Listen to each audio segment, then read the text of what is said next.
시장의 문을 쉽게 열어보는 주식학개론 시간입니다. 어제 기준으로 코스피 8거래일 연속 상승 랠리가 나오면서 코스피와 코스닥을 합쳐서 사상 최대 시가총액을 기록을 했다. 이런 이야기가 나왔죠. 자, 그런데 이 바쁘게 치고 올라간 만큼 쉬어가는 구간도 존재하기 마련입니다. 자, 오늘 보면은 코스피는요, 대체로 이 하락권에 머물고 있는 모습이고요. 코스닥을 봤을 때도 오전까지는 상승세 유지하다가 오후 들어서는 하락으로 전환이 되고 있습니다. 자, 주식학개론 오늘은 토마토 투자클럽 문서진 전문가, 김혜진 전문가 이렇게 두 분의 진의 모셔보고 이야기를 들어보도록 할 텐데요. 자, 최근에 이야기 많이 나오고 있죠. 화이자발 코로나 백신 개발 소식을 타고서 정말 관심이 뜨거워지는 종목군이 있습니다. 자, 콜드체인, 즉 이 저온 유통주 관련 종목이라고 볼 수가 있을 텐데 이게 왜 뜨는 건지 알아보도록 하겠습니다. 자, 주식 경제 이야기 쉽게 풀어보는 지니스타 지금부터 들어갑니다.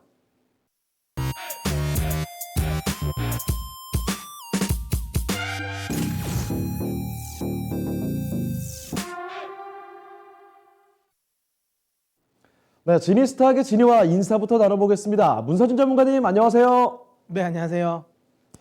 자, 이 콜드체인 관련주들 반응이 뜨겁습니다. 아무래도 이 백신 같은 이런 바이오 의약품들 온도에 민감하기 때문이 아닌가 싶은데 이게 주된 이유겠죠? 네. 일단 오늘 콜드체인 관련 종목들이 지금 급등락을 좀 하고 있는 상황입니다. 아무래도 이제 화이자 백신 개발에 대한 기대감이 좀 반영이 되면서 이 콜드체인과 관련된 부분이 좀 부각이 되고 있는데요. 일단은 뭐 내용부터 좀 살펴보자면 이미 다들 알고 계시겠지만 일단 지금 현재 코로나 백신 개발에 대한 기대감. 그러니까 결국에는 이거는 화이자에서 어쨌든 시작은 됐지만 앞으로 화이자뿐만 아니라 이제 다른 회사들도 지금 이제 백신 개발을 계속 할 거지 않겠습니까? 그렇다면 결국에는 이제 백신 개발이 여러 가지 나올 거고 이거는 글로벌적으로 굉장히 많이 이제 유통이 될 것이다. 특히 국내에도 요즘에 이제 백신 관련 이슈가 많았지 않습니까? 이 백신 독감 백신과 관련해 가서 보관 관련 이슈도 있다 보니까 여기에 시장은 조금 더 좀 관심을 가지는 상황인 것 같고요. 어쨌든 백신의 이제 특성상 냉동 보관이 매우 중요합니다. 예, 백신 냉동 보관이 매우 중요하다 보니까 이쪽에 대한 관심. 그 다음에 또 중요한 건 백신 개발보다는 실적 모멘텀이 좀 더 명확하죠. 이게 무슨 말이냐면 백신 개발주들은 예를 들어 백신을 개발을 할 수도 있고 못할 수도 있지 않습니까? 근데 이런 이제 콜드체인 관련 종목들 같은 경우는 백신이 개발돼서 이제 유통이 되기 시작하면 결국은 시기가 언제가 될지는 모르겠지만 어쨌든 백신은 개발이 될 것이고 이게 결국에는 이제 시장에 유통이 되겠죠. 국내 시장으로도. 그럼 결국 그 유통은 확실한 거죠. 그러니까 지금 백신 개발과 관련된 부분은 불확실성인 거죠. 만약에 개발이 되면 굉장히 큰 수익이 나겠지만 만약에 개발이 되지 않으면 말 그대로 이제 오히려 큰 손실을 볼 수 있는 상황이라고 보시면 되는데 이런 이 콜드체인과 관련된 부분은 명확하죠. 어차피 유통은 무조건 될 것이고 이게 저온으로 유통될 수밖에 없다라는 거. 그러다 보니까 조금 더 모멘텀이 좀 더 강하다 보니까 시장의 흐름 자체가 지금 긍정적으로 움직이고 있는 것 같습니다. 자, 이렇게 코로나 백신 개발 관련해서 콜드체인, 이 저온 유통 관련주들이 움직임이 핫하게 부각되고 있는 상황입니다. 자, 그렇다면 이에 관련해서 앞으로의 대응 전략은 어떻게 세워야 되는지 이게 참 많이들 궁금하실 것 같거든요. 네, 많은 분들이 이제 가장 궁금해하시는 게 그거지 않겠습니까? 그래서 이제 지금부터 어떻게 이 관련 종목들을 대응을 해야 되는지라고 많이 궁금해하실 것 같은데요. 제가 오늘 이 부분은 더 마스터 시간에서도 살짝 힌트를 드렸는데 저는 이제 이 콜드체인 관련 종목들이 오늘 이제 급등을 하다 보니까 기본적으로 테마주 성격으로 단기 매매를 좀 하시려고 하는 것 같습니다. 근데 저는 단기 대응보다는 저는 좀 약간 중기 대응을 하셨으면 좋겠다라는 생각을 하는데요. 물론 중기라고 해서 아주 장기적인 한 1년 정도 이렇게 보시는 건 아니고 한 6개월 정도의 호흡을 두고 가시는 게 어떨까라는 생각을 합니다. 일단 지금 현재 급등을 따라가는 건 분명히 굉장히 위험합니다. 분명히 아까도 제가 이야기 드린 것처럼 이거는 결국에는 코로나가 이 치료제가 개발이 돼서 백신이 개발이 돼서 분명히 유통이 되는 확실한 모멘텀은 있어요. 하지만 지금 현재 급등은 그 모멘텀 자체를 다 반영된 상태이기 때문에 분명히 이 부분은 한 번 정도는 차익 실현 매물이라든지 눌림목이 나올 수 있는 구간이라는 거죠. 그러니까 지금 자리에서 급등을 따라잡는 건 굉장히 위험하다라고 생각을 들고요. 다만 앞서도 이야기드린 것처럼 어쨌든 백신 개발 시점을 감안해서 한 중기적 대응.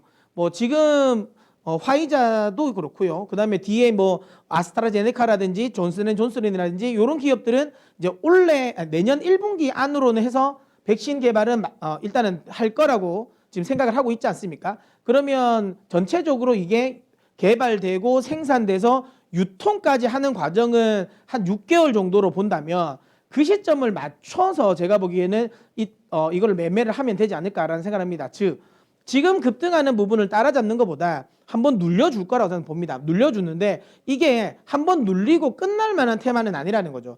제가 이 부분 또 이제 앞서 저희가 더 마스터 시간에 설명드렸지만 진단키트 관련 종목의 흐름과 굉장히 유사하다고 생각되고요. 그렇기 때문에 진단키트 관련 종목을 대응했던 방식대로 대응하면 저는 될 거라고 보고 있습니다. 진단키트 같은 경우도 제일 처음에 코로나가 제일 처음에 확산됐을 때 1차 팬데믹일 때 그때는 실제로 실적은 나오지 않았습니다.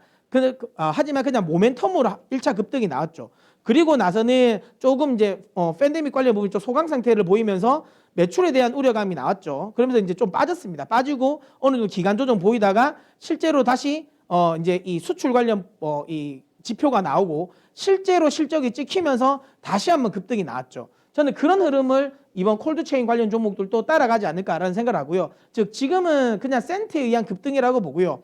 그리고 나서 일정 수준 차익 실현 매물이 나오고 기간 조정을 보이고 나서 실제로 이제 백신이 개발돼서 유통이 시작하는 시점, 그때는 다시 한번 급등이 나올 거다라고 생각되기 때문에 그런 사이클에 맞춰서 좀 중기 대응하시는 게 맞다. 그러니까 지금 단기적으로 급등을 따라가기보다는 좀 기다리셨다가 눌림을 이용해서 조금씩 매수를 하셔서 그리고는 백신 개발 시점까지 이제 텀을 두고 기다리셨다가 백신 이 개발이 되고 본격적인 유통이 이제 시작되면 그때 한번 2차 상승이 나온다. 그럼 그 2차 상승에서 수익 실현하겠다는 생각으로 조금 긴 호흡으로 하루 이틀 만에 내 매수를 다 하겠다 이런 생각보다는 한 달 정도, 한 2달 정도는 좀 떨어질 때 좀 추매를 하겠다는 생각으로 대응을 하시는 게 더 맞지 않을까라는 생각을 하고요. 아무래도 뭐 탑픽 관련 부분은 냉동 보관 관련 장비라든지 그다음에 거기에 들어간 재료 관련 종목들이 확실하게 가장 큰 수혜가 되겠죠. 그냥 무슨 뭐 콜드체인 관련해 가지고 정부와 뭔가 협업을 했다. 뭐 플랫폼을 구축 중이다. 무슨 기술력을 가지고 있다. 특허가 취득돼 있다. 이런 종목들은 실제로 실질적인 수혜가 될 가능성도 크지는 않습니다. 말 그대로 그냥 모멘텀으로 움직이는 거고요. 나중에 2차 상승은 모멘텀이 아니라 실제로 실적이 나오는 종목들 중심으로 움직일 거란 말이죠. 그렇다면 그렇게 실적이 동반되고 실질적인 수혜가 될 수 있는 업종에 관심을 가지시고 뭐 이야기 드린 것처럼 냉동 보관 장비 관련 종목들, 그다음에 재료 관련 종목들, 뭐 대표적으로 지금 뭐 드라이 아이스 관련 부분이 좀 뜨고 있는데 지금은 따라가기는 부담스럽겠지만 혹시라도 그런 관련 종목들이 좀 눌려준다면 저는 중기 관점, 분할 매수 관점에서도 매수하셔도 그다음 대응하셔도 괜찮다라고 생각됩니다. 네, 이미 주가가 급등해 있기 때문에 코앞을 보고 접근을 하는 게 아니에요. 6개월 정도 조금 더 중기적인 관점에서 접근하는 게 좋을 것 같습니다. 자, 이렇게 콜드체인 관련주와 앞으로의 대응 전략까지 살펴드렸으니까요. 참고를 하시길 바랍니다. 자, 그럼 이제부터는요, 진이 두 분을 모두 모셔보고 이야기를 들어볼 텐데, 자, 주식학결혼, 조금 오늘은 약간 낯선 개념일 수도 있겠지만, ESG라는 키워드를 잡아봤습니다. 들어보셨을까요? 이게 지금 기업의 어떤 비재무적인 요소들 세 가지의 영어 단어를 조합해 놓은 그런 용어라고 볼 수 있는데요. 요즘에 여기저기서 이 개념이 들려옵니다. 자, 어떤 개념인지 지금부터 자세히 파헤쳐 보도록 할 텐데요. 주식학결혼 오늘의 페이지 지금부터 열어보겠습니다.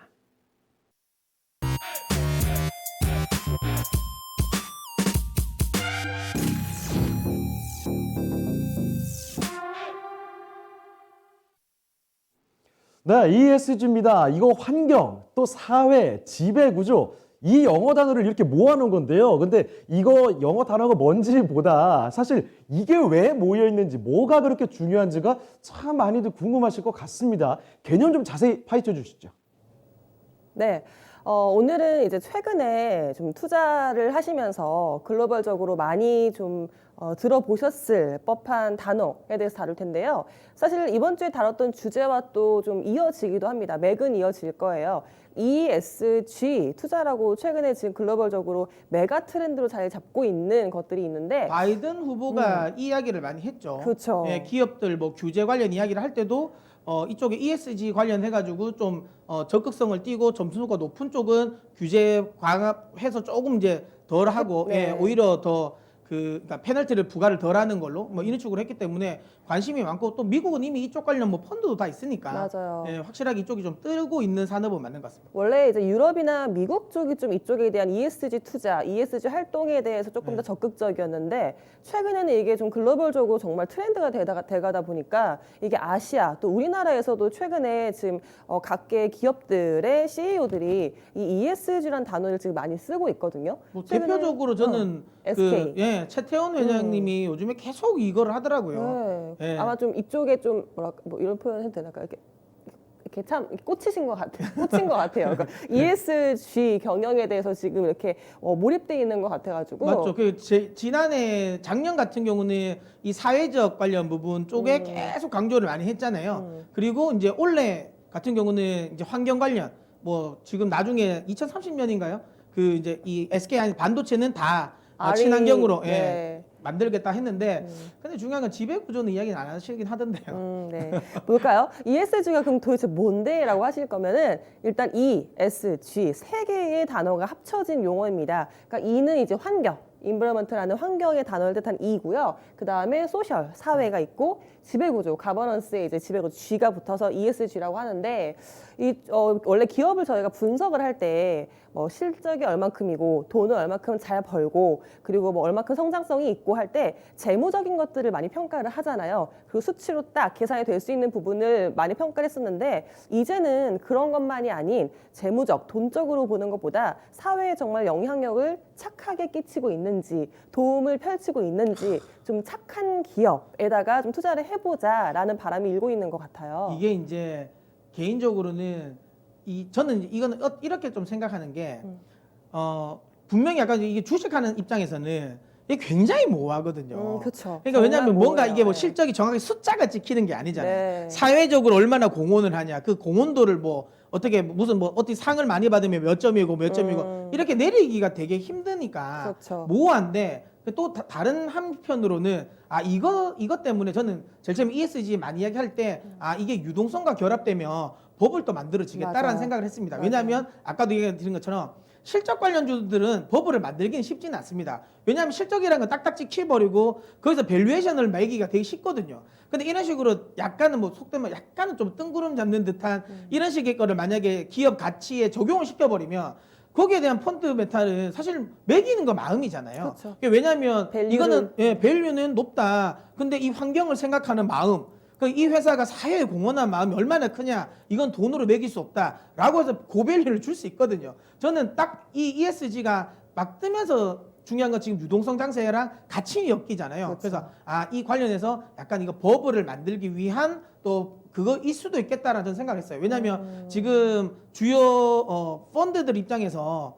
시장에 풀려 있는 돈은 많은데 이번 아시는 거죠? 코로나 때문에 경제 성장률 자체는 그렇게 올라오지는 못해요. 그렇죠. 그러면 이게 주식 시장에서 초과 수익을 거두기는 사실은 쉽지 않거든요. 근데 풀려져 있는 유동성을 뭔가를 쓰긴 써야 되잖아요. 그렇기 때문에 지금 4차 산업혁명과 관련된 부분에 있어서의 좀 프리미엄을 자꾸만 주려고 하고 그다음에 그걸로 모자라니까 또 한 번에 다른 소위 말 정량적으로 뭔가 표현할 수 없는 거를 또 하나의 기업 가치로 또 매기려고 하는 것 같아요. 저는 그 부분이 ESG 관련의 좀 핵심이라고 보고요. 이 펀드들이 계속 커지면 커질수록 그러니까 우리가 느끼기엔 ESG는 굉장히 선량한 느낌이지만 사실상 여기 자본이 들어가면 그 자본의 버블을 만들어주기에 또 너무 좋은 포장하기가 너무 좋은 거다라고 생각합니다. 그래서 저는 버블에 만들어지기 위한 또 작용도 할 것 같은데 우리는 뭐 사실 투자자 입장이라니까 뭐 사실 버블은 전 땡큐라고 생각하고. 저희가 또 이렇게 생각하시면 될 것 같아요. 저희가 환경에 대해서 계속 말씀을 드렸잖아요. 네. 친환경, 신재생 에너지를 계속 지금 각국 정부에서 적극적으로 펼칠 것이다. 정책을 펼칠 것이다.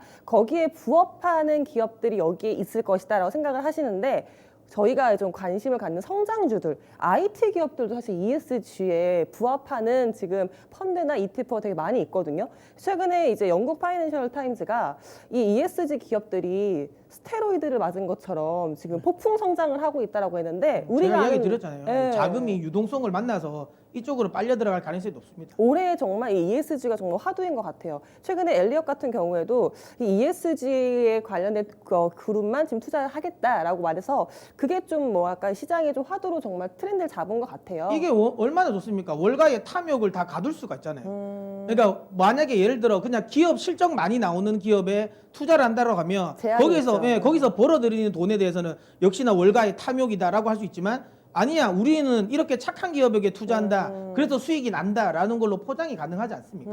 예, 모르겠습니다. 제가 너무 부정적으로 어쨌든 근데 투자 관점에서는 예, 좋습니다. 예. 사실 막연하기는 해요. 정말 말씀해 주신 대로 정량적인 것도 없고요. 비정량의, 그다음 정형적인 것도 없은 비정형의 뭐 재무적인 숫자가 찍히는 것도 아닌 비재무적인 요소 이런 것들을 다 자체적으로 뭔가 평가를 해보겠다라는 게 조금 추상적이긴 하지만 이과 출신인 분들은 굉장히 좀 불편하실 겁니다. 그렇죠. 정말 문과적인 요소가 많이 들어간 부분인데요. 사실 이 착한 기업이라고 할까요? 좀 사회 책임적인 투자를 하자. 원래 우리가 주식 투자라는 건 그 기업에 정말 실질적으로 우리가 투자를 하는 거니까 그래서 좋은 기업에 투자를 하자라는 그런 바람들은 2000년대에 들어서면서부터 있었거든요. 이 용어도 아마 들어보신 분들 계실 거예요. 뭐 지금 유엔에서 이 개념을 계속 내붙이고 있는데 SRI라고 해서 Social Responsible Investment, 그러니까 투자 책임이 있는 투자를 좀 하자라는 개념은 있었는데 거기에 이제 뭐랄까요? 주식에서의 수익률, 경제적인 가치, 그러니까 금융적인 수익률까지 덧붙인 게 최근에 이제 지금 ESI다라고 생각하시면 될 것 같은데요. 제가 그림으로 하나 정리해서 보여드릴게요. 그러니까 평가 요소는 정말 다양합니다. 이 같은 환경 같은 부분에서는 뭐 청정 기술을 사용하고자 하는 목표치, 청사진이 있는지라는 것도 보고요. 뭐 기후 변화, 탄소 배출에 대해서 잘 대응을 하고 있는지, 뭐 그린 빌딩, 뭐 환경 오염 잘 대처하고 있는지도 있고요. 이게 그러니까 이는 제가 봐도 명확한 것 같아요. 이거는 그쵸? 확실하게 우리가 뭔가 수치상으로도 나올 수 있어요. 점수를 충분히 낼 수 있는 것 같은데 지배 구조 쪽도 가장 애매한 것 같아요. 이거는 좀 막 이거 어떤 걸 더 줘야 되는지도 애매하고 이 사회도 보면 네. 인권 뭐 테러가 뭐 이런 부분도 이런 게 또 되게 굉장히 좀 애매한 부분이 좀 많은 것 같죠. 그러니까 확실하게 이는 명확한데 나머지가 이걸 좀 확실하게 어떻게 하느냐. 이건 사실 귀에 걸면 귀걸이, 코에 걸면 코걸이가 돼버릴 수 있으니까. 그렇죠. 나중에도 말씀을 드리겠지만 이 부분에서 정말 지금 평가하는 기관들마다 네. 어떻게 점수를 매기느냐에 따라서 점수가 천차만별로 그러면 달라지고 임원 있거든요. 보수를 적게 주면 그렇죠. 점수가 높아지는 거잖아요. 그렇죠. 주주 친화적으로 갈수록 점수가 높은 거죠. 근데 만약에 여기서 그러면 예를 들어 그러면 임원의 보수는 적게 줘요. 근데 임원들에게 스톡 옵션을 굉장히 더 많이 줘요. 그래 놓고 만약에 주주 친화적이니까 배당은 더 많이 해주면 네. 그럼 사실 이건 뭐 어떻게 할지 모르겠다는 거예요. 그럼 이거를 그럼 지배 구조가 더 투명하다고 해야 되나? 아니면 뭐 주주의 이걸 더 친화적이나. 좋게 봤다고 해야 되는 건가요? 이거는 사실 좀 빠져나올 수 있는 방법도 너무 많아가지고 좀 애매하긴 합니다. 이거 저는. 그렇죠. 가버넌스 지배 구조가 참 그리고 이 어려운 정치 부분도 후원도 있고요. 또 뭐 어떤 데는 정치 후원을 많이 하면 점수 많이 주고 어떤 데는 점수 하면 뭐 마이너스 되고 이런 건가? 저는 그게 네, 이렇게 애매하긴 하지만 아무튼 글로벌적인 트렌드 쪽으로 자리 잡고 있기 때문에 글로벌적인 그 유동성들이 다 이쪽에 이제 흡수되고 있다라는 표현들까지 있는데요. 정말 자금 규모라고 할까요? 투자 규모, 그다음에 이 ESG와 관련된 펀드, ETF들의 수가 정말 급속도로 증가를 하고 있습니다. 제가 또 그래프 하나 준비했는데요.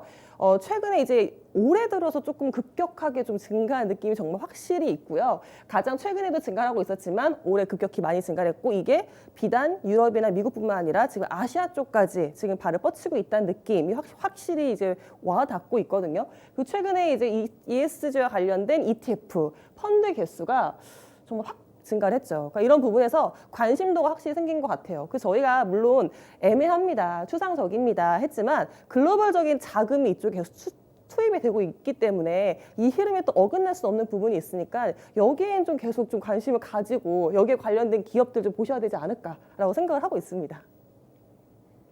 자, 이 환경, 뭐 사회, 또 지배 구조 이런 요소들, 그러니까 뭐 착한 기업의 요소들 이렇게 볼 수가 있을 것 같은데 설명을 또 해주셨지만 굉장히 모호한 개념이 많네요. 두 분이 중간에 싸우시는 거 아닌가 착각이 들 정도였는데, 자, 이쯤에서 그럼 궁금했습니다. 이거 누가 평가합니까? 그리고 또 어떻게 평가하는 겁니까? 네. 그러면 정말 점수를 어떻게 매기길래 네, 논란의 여지가 있을 수가 있고 저희가 이렇게 뭔가 여러 가지 의견들이 나올 수가 있는 것인지 보시면 글로벌적인 표준이 없어요. 네. 예, 그냥 각계의 뭐 대형 평가 기관들이 자체적으로 지금 ESG에 대한 평가 등급을 내놓고 있는 거거든요. 이게 또 되게 웃기잖아요. 네. 평가 기관이 누구보다도 탐욕적인 기관들인데 네, 모건 스탠리나 뭐 다우존스 본인들이나 잘하라 그러세요, 진짜. 가장 많이 쓰는 지수들 대형 기관 대형 평가 기관들이죠. 그래서 지금 글로벌적으로 지금 여러 기업들에 대해서 이 평가를 내놓고 있거든요.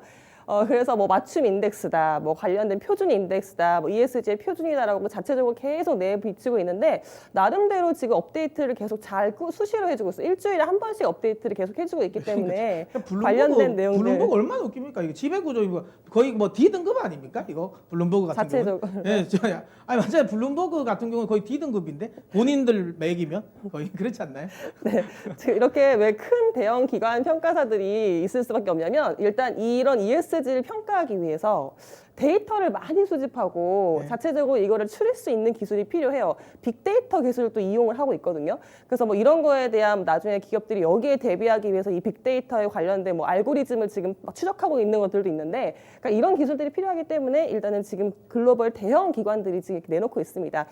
일단 요 아랫부분은 뒤에 설명해드리고 그럼 가장 유명한 지금 ESG 그 지수가 역시 모건 스탠리 MSCI에서 그렇죠. 내비치고 있는 거거든요.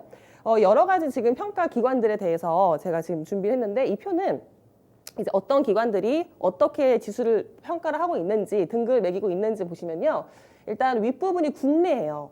국내에서도 지금 이 ESG에 대한 평가 등급을 매기고 있거든요. 기업들에 대해서 자체적으로. 지금 가장 이 세계 중에서 가장 많이 쓰이는 부분은 지금 한국 기업 지배 구조원이라고 해서 이쪽에서 지금 뭐 S부터 A, B, C, D까지의 등급을 매기고 있고요. 여기서의 등급도 계속 수시로 업데이트를 해주고 있는 부분이 있고 아무래도 이제 우리나라 자체적이라기보다는 글로벌적으로 가장 많이 쓰이는 ESG 평가 등급은 이제 모건 스탠리 MSCI에서 계속 일주일에 한 번씩 업데이트 해주고 있습니다. 이쪽을 좀 보시면 될 것 같아요. 그래서 특정 산업에 대해서 여러 가지 빅데이터를 분석을 해서 수시로 업데이트 해주고 있는데 이 MSCI 그럼 지수를 조금 더 자세히 볼까요? 제가 준비했는데 그럼 MSCI의 그럼 등급에서 ESG 등급에서 최상위의 등급에 있는 기업들이 뭐가 있냐라고 하시면 생각보다는 되게 우리가 생각하는 IT 성장주예요. 그래서 보시면 가장 높은 등급을 받고 있는 기업들 마이크로소프트, 뭐 엔비디아, 그다음에 세일즈포스닷컴,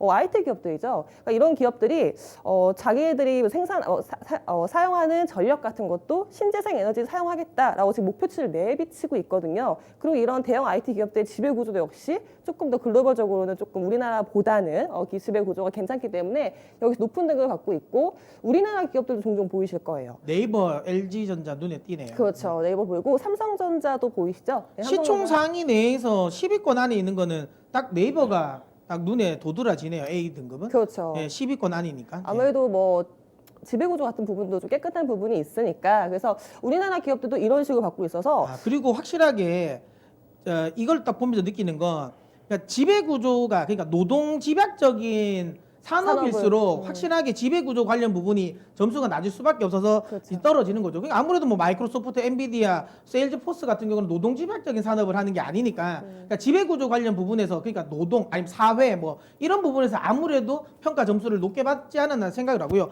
보시는 것처럼 뭐 폭스바겐이라든지 뭐 GM이라든지 뭐 그다음 한국조선해양처럼 이렇게 약간 노동 집약적인 산업일수록 지배구조라든지 이쪽 부분에 대해서 노동 뭐 이런 점수가 아무래도 많이 깎이지 않았나 생각이 들긴 하네요. 네, 그래서 그러면 이 ESG의 등급에 따라서 정말로 주가 수익률도 좋아지냐 이런 ESG 등급에서 높은 등급을 받은 기업들이 주가 수익률 높을까요? 라고 했을 때 MSCI는 정말 좀 확실히 지수 대비해서는 지금 아웃퍼폼을 하고 있다라고 해서 그래프를 좀 나타내고 있습니다.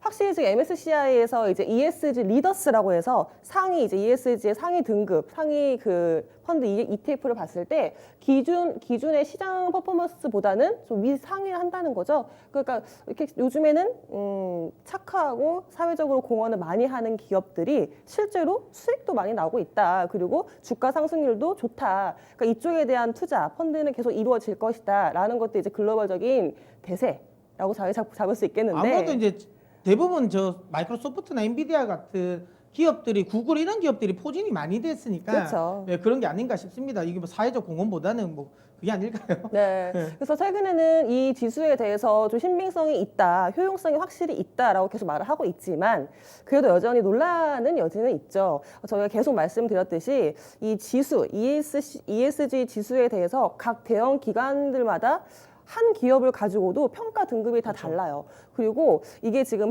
특히 한국 기업들 같은 경우에는 좀 한국의 정치 상황이라든지 이런 것들을 좀 글로벌 대형 평가 기관들이 반영을 못하고 있다. 뭐 지금 이런 특성들을 반영을 못하고 특히 삼성전자 같은 경우에는 정말 뭐 조금만 좀 소송에 휘말리거나 조금 법적 분쟁이 있을 때마다 이 ESG 등급이 정말 출렁이거든요. 현대차 같은 경우도 마찬가지고. 그러니까 이런 뭐 국가적인 뭐 이런 부분에서도 좀 반영을 못하는 부분이 있다. 확실히 정형되지 않고 표준적인 부분이 없기 때문에 이쪽에 대해서는 조금 더 논쟁 사항이 있는 것 같고요.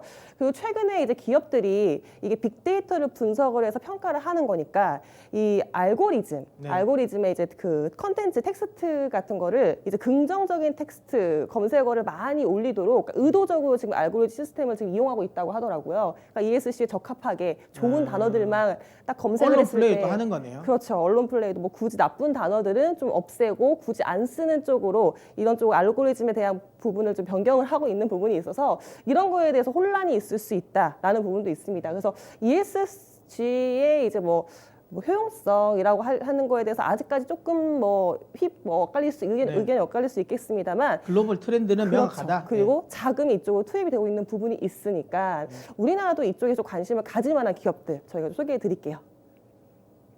네, ESG 착한 이야기를 하고 있는데 문선 전문가님 평소보다 흥분도가 좀 올라가신 것 같습니다. 이 관련주들이 그만큼 좋아서 그런 건지 아니면 조금 별로라서 그런 건지 알아보도록 할 텐데요. 관심 종목 말씀해 주시죠. 네, 아니요. 흥분도가 높아진 건 아니고요. 네. 그러니까 저희가 계속 설명드리면 이 방송 보시는 분도 아실 겁니다. 이게 굉장히 우리가 이제 전통적으로 주식을 하는 사람들 입장에서 평가하기가 불편할 수밖에 없어요. 진짜 코에 걸면 코걸이, 귀에 걸면 귀걸이기 때문에 뭐 그런 이야기인데 제가 계속 누차 강조드린 것처럼 이게 강조가 된다라는 것 자체가 유동성에 대한 부분을 더 소위 말하면 합리화시키는, 새로운 네. 먹거리라고 보시는 거예요. 그리고 월가의 그 탐욕을 가두기 위한 소위 말해 좀 감추기 위한 도구이기도 하고요. 지금 이대로 이렇게 시장이 많이 유동성이 많이 풀려져 있는데 이게 그냥 정상적으로 들어가기에는 뭐 그러니까 왜냐하면 기업들은 어차피 실적이 당분간 엄청나게 많이 나오지는 않을 거거든요. 그건 당연한 거거든요.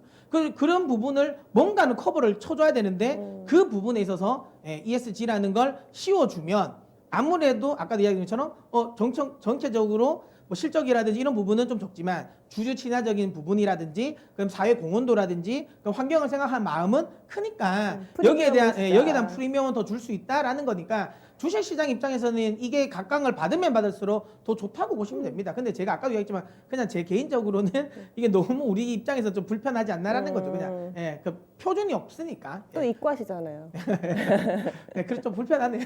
자, 일단 그래서 저희가 이제 대표적으로 가지고 있는 기업인데요. 뭐 LG전자는 앞서 본 것처럼 이미 등급이 높습니다. 그 다음에 이제 네이버 같은 네이버도요. 경우는 우리나라 시총 상위 10위 중에 유일하게 또 A 등급을 받고 있는 기업이기도 하고요. 그 나머지는 또 삼성 항상 지배구조와 관련된 부분에 있어서 또 관심을 또 가질 만한 종목이라서 저희가 이렇게 네 종목을 저희가 이제 소개를 시켜드리도록 하겠는데요. 자, 삼성 SDI입니다. 뭐 ESG가 아까도 했지만 너무 이제 방대하다. 근데 그나마 그 중에서 그래도 나름 뭔가 좀 정량적으로 우리가 이렇게 분석할 수 있고 나름 그래도 합리적으로 이해할 수 있는 포인트는 환경이다라고 그렇죠. 보시기 때문에 그러면 우리나라 지금 시총 대형주 중에서 환경 관련 부분에서 어쨌든 가장 이슈가 될 만할 수 있는 건 LG화학이랑 그다음에 이제 삼성 SDI가 될 것 같다라고 생각이 들고요. 바이든 후보가 당선되면서 신재생 에너지에 관심은 높아질 수밖에 없다라는 거고 2차 전지 시장, 전기차 시장 자체가 굉장히 커질 수밖에 없습니다. 계속 커진다라는 거고 표를 보시면 아시겠지만 지금 글로벌적으로 코로나 사태에도 불구하고 이 전기차 판매량은 급증을 하고 있는 상태. 특히 유럽 쪽의 판매가 급증을 하고 있습니다. 뭐 유럽은 대표적으로 지금 탄소 제로로 지금 가고 있는 선도하고 있는 대륙이기 때문에 이쪽에 관련된 성장성은 계속 커질 수밖에 없다라는 거고 우리나라가 사실 우리나라 이 셀 업체들이 대체적으로 유럽 쪽에 좀 포지션을 많이 두고 있잖아요. 그래서 유럽 시장의 성장은 대표적인 수혜다라고 보시면 되고요. 삼성 SDI 역시 이제 유럽 쪽에 계속 이제 공략을 하고 있는 상황이고, 특히 SDI 쪽에 저는 개인적으로 관심을 가지는 건 현대차입니다. 그러니까 지금까지 삼성 SDI 같은 경우는 좀 메인은 없었어요. 그러니까 여기도 하고 저기도 하고 뭐 좀 하는데 뭔가 확실한 메인, LG화학처럼 고객사. 확 뭐 메인이 끌만한 게 없었는데, 이번에 물론 확정된 건 아닙니다. 그쵸. 확정된 건 아니지만 우리가 이제 합리적인 의심을 할 수 있잖아요. 팰리세이드 이재용 부회장이 팰리세이드 중고를 타고 왔다. 그러니까 이게 약간 뭔가 모를 신호를. 그리고 이건희 그 회장의 그 조문의 1호 제일 처음 방문객을 정의선 회장이 왔다. 이거 자체가 이미 어느 정도 약간 뭔가를 만들어가는 게 아닌가라는 생각을 합니다. 그래서 뭐 아시는 것처럼 이번에 뭐 이게 현대차가 이제 그러니까 세 차례 이제 대규모 그 발주를 내죠. 그러니까 1차분이 제일 작았고, 그게 이제 SK 이노베이션이 가져간 거고, 그 다음에 2차분이 LG화학이 가져갔고, 이제 3차분인데 3차분은 가장 큽니다. 근데 그러면 남아있는 우리나라 셀 3사가 삼성 SDI밖에 없지 않습니까? 그러면 이 물량은 삼성 SDI가 가져갈 가능성이 좀 크다라는 거죠. 그 다음에 지금 테슬라 같은 경우도 이건 지금 이제 이거 현대차의 플랫폼이라 보시면 되는데요. 폭스바겐 현대차 원래 전통적인 내연기관 차들이 폭스바겐도 원래 전기차 지금 내고 있고 현대차도 지금 전기차를 내지만 자체적인 전기차 플랫폼에서 나오는 게 아닙니다. 그러니까 내연기관 플랫폼을 활용한 전기차이기 때문에 이게 완벽한 전기차는 아니거든요. 근데 현대차는 이번에도 이야기한 것처럼 GMP, eGMP라는 플랫폼을 새로, 전기차용 플랫폼을 새로 만들었고, 그다음 폭스바겐 같은 거 MEB라고 해가지고 이제 자체적인 지금 전기차 플랫폼을 만들었습니다. 근데 이게 내년부터 본격적으로 나온다라는 거고, 그렇기 때문에 내년부터 진짜 제대로 된 전기차가 테슬라가 아닌 업체들도 이제 본격적으로 많이 나온다. 그럼 당연히 2차 전지 수요는 늘어날 수밖에 없다라는 거고요. 삼성 아까 했지만 뭐 2차 전지 우리나라 셀 업체들에서 1위는 당연히 이제 LG화학이 맞습니다. LG화학이 맞는데, LG화학은 아무래도 좀 뭐 분사 이슈도 있고 물적 분할 이슈도 있고, 그다음에 또 많이 올라와 있는 것도 있고, 그다음에 추가적으로 이제 소위 말하는 모멘텀은 삼성 SDI 좀 더 많지 않을까. 왜냐하면 LG화학은 이미 모멘텀이 상당히 많이 나온 상태고, SDI 같은 경우는 현대차 쪽도 있고, 그럼 추가적으로 지금 이제 테슬라 쪽도 좀 기대를 해볼 수 있는 상황이기 때문에 이런 모멘텀이 아직 살아있는 쪽은 삼성 SDI가 훨씬 더 좋지 않을까라는 생각을 해서, 그리고 뭐 지배 구조와 관련된 부분 쪽도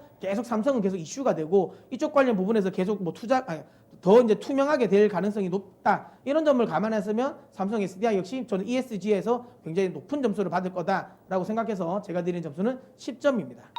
네. 다음으로 LG전자 볼 텐데요.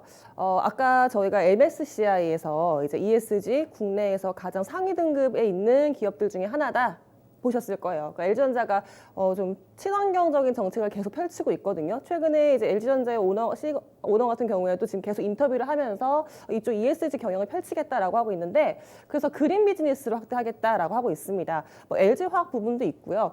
그리고 최근에 어제였죠. 이번 주에 저희가 지금 바이든 미국 대통령 당선으로 인해서 친환경 정책, 신재생 에너지 쪽에 좀 강조를 드렸었는데, 그쪽에 지금 태양광 시장 쪽에서 물론 저희가 이제 어제 강조되었던 부분들은 LG전자는 말씀 안 드렸는데, 태양광 모듈 같은 경우에도 지금 LG전자가 주거용에서는 2위, 그다음에 상업용에서는 5위의 점유율을 차지를 하고 있거든요. 네. 그러니까 하나솔루션이 조금 압도적인 미국의 점유율이 높지만 그 다음으로 LG전자가 지금 앞서가고 있기 때문에 태양광 시장이 미국에서 조금 더 확대가 된다면 거기서도 수혜를 받을 수 있는 기업, 그러니까 친환경적인 정책을 좀 많이 펼치고 있는 기업 중에 하나다 생각하시면 될 것 같고요.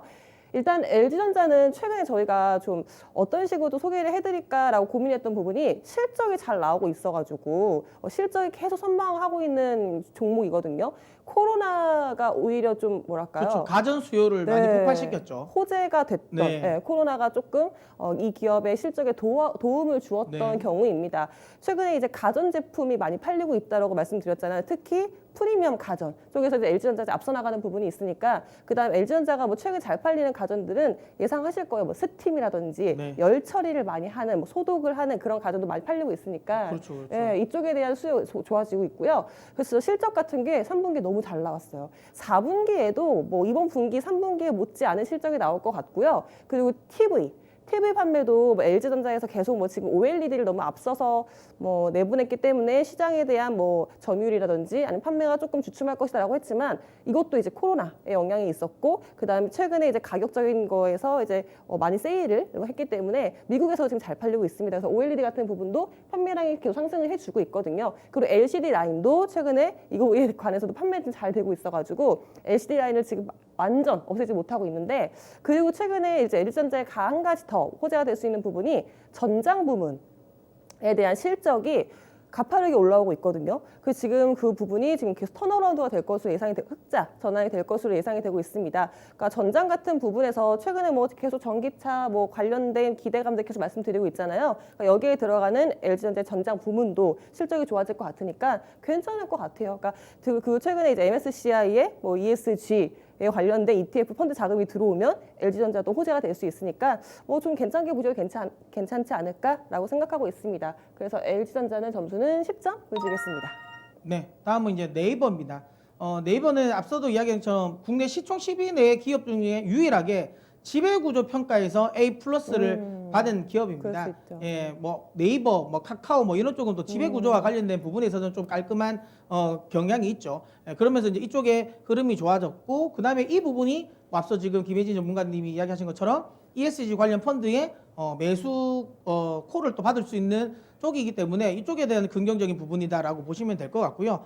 또 중요한 건 이제 네이버는 이제 주력 산업들이 다 이제 좀 순항을 하고 있습니다. 대표적으로 뭐 온라인 이커머스 시장이라든지 그 다음에 이제 뭐 온라인 간편 뭐 네이버 페이로 해서 간편 결제, 그 다음에 최근 들어서는 그 풀필먼트 사업까지 이제 배송까지도 지금 이제 CJ 대한통운이랑 예, 이걸 이제 협업을 하면서 뭐 풀필먼트 시장, 그러니까 배송 관련 부분 쪽도 이제 뛰어들고 있고, 그다음에 구독 경제와 관련된 부분 또 진행을 시키면서 또 아마존의 부분을 또 따라가는 부분도 있고, 그다음에 뭐 웹툰 뭐 절대 강자죠. 웹툰 관련 부분, 그다음에 라인을 통한 동남아나 또 일본 시장 쪽, 그다음에 이제 일본 시장에 또 이제 온라인 또 쇼핑 뭐 이런 부분 전체적으로 사업은 굉장히 순항하고 있다. 뭐 여러분들은 뭐 토마토 TV를 자주 보신 분 아시겠지만 제가 네이버를 굉장히 했었던 이 전문가였는데 최근 들어서 제가 좀 투자 의견을 조금씩 이제 중립으로 이야기 드리고 있죠. 가지고 계신 분은 홀딩이지만 신규 매수는 좀 지금은 좀 아니다라고 이야기 드리고 있는데 이유는 명확합니다. 그러니까 제가 이제 이 이야기가 나왔던 건 이제 네이버랑 지금 이제 다음이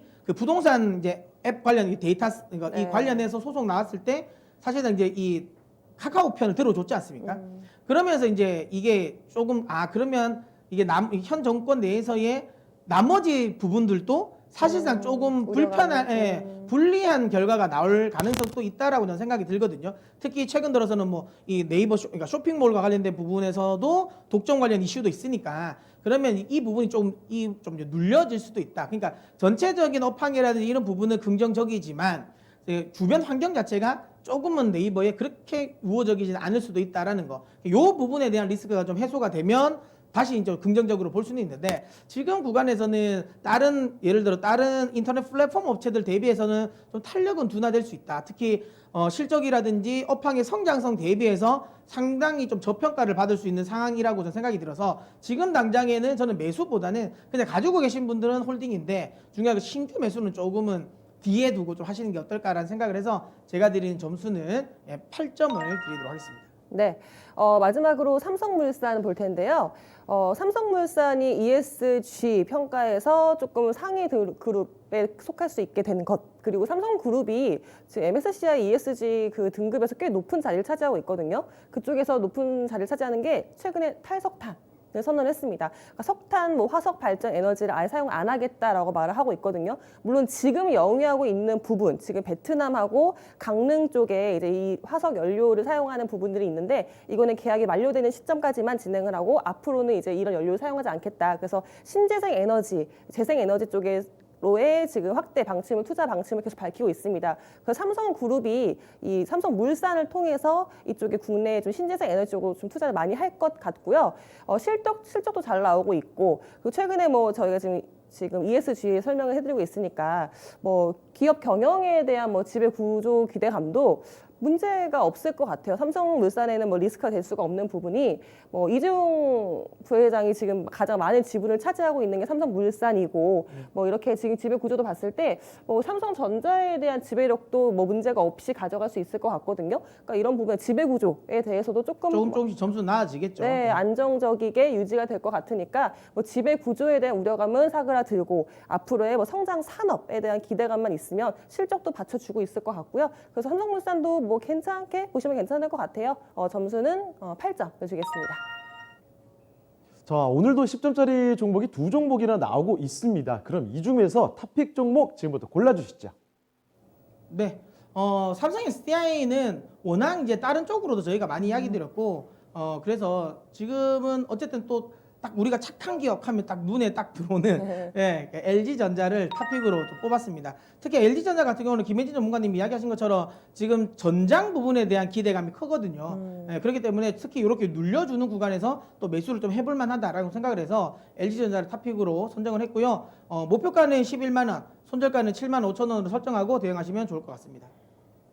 자, 목표 주가는 11만 원 말씀해 주셨고요. 손절가 7만 5천 원으로 제시를 해 주셨습니다. 오늘의 탑픽 종목 바로 LG전자였습니다. 자, 이렇게 오늘 ESG 관련된 종목군까지도 살펴드렸으니까요. 이 점 참 참고하시길 바랍니다. 자, 오늘 이제 주식학개론 마무리할 시간 다가왔는데 이 2시 구간이 지나고 나서부터 분위기 조금 그래도 괜찮아지네요. 코스닥은 상승 전환에 성공해 줬고요. 코스피도 지금 낙폭을 좀 줄여가는 모습이 보여지고 있으니까요. 장 막판까지 힘내서 대응하시길 바랍니다. 자, 지금까지 다양한 투자 판단에 대한 도움 말씀 드렸습니다. 하지만 특정 종목의 상승과 하락을 보장하지는 않는다는 점 명심을 해주시고요. 저희는 내일 이 시간에 다시 뵙겠습니다. 고맙습니다.